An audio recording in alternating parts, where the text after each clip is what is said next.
The name I chose to honor on the back of my helmet this year is Philando Castile. You know, I'll take it back to 2016. There were two unjust murders back to back. There was Philando Castile and Alton Sterling. Like everybody else in the country, I was hurt. I was, upset. I was enraged. And I decided that day enough's enough. And I got to do something, especially if I'm looked at as a leader in my community. I saw Colin Kaepernick take a knee.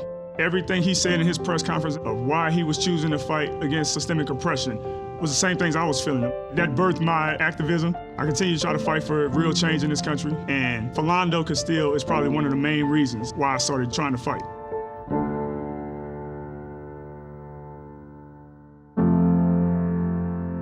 Philando Castile was loved in the school district where he worked at. He was always trying to make sure kids find a way to eat lunch. He was always giving back to the community, right? And he was a loving son. His mother loved him. A lot of people in the community loved him. In 2018, the Super Bowl was in Minnesota. I did a speaking event, and Philando Castile's mother was there.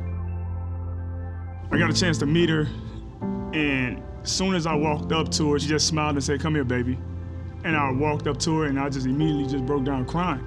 She was like, "Man, you like my son." And she hugged me, and I just cried in her arms. Didn't really even say too much. She was just, "Thank you, baby. I know my son didn't die in vain." And I told her that I'll forever keep working to try to fight for justice for her son.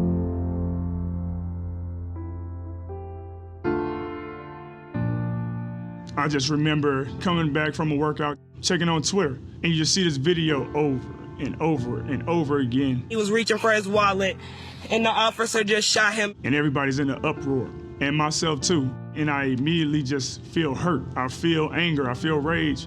I'm tired of seeing all these unarmed black people getting murdered by the hands of the police in our country. We're finally at a point where we are willing to admit publicly that there's a problem, that there is something called systemic racism, that there is something called systemic oppression.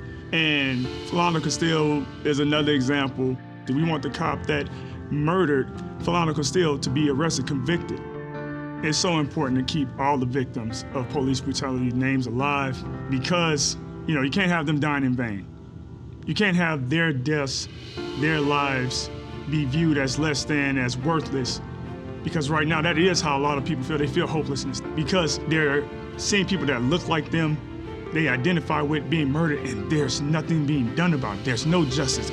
These are real sons. These are real daughters. These are real husbands, wives, fathers, mothers that are gone. Say his name, Philando Castile.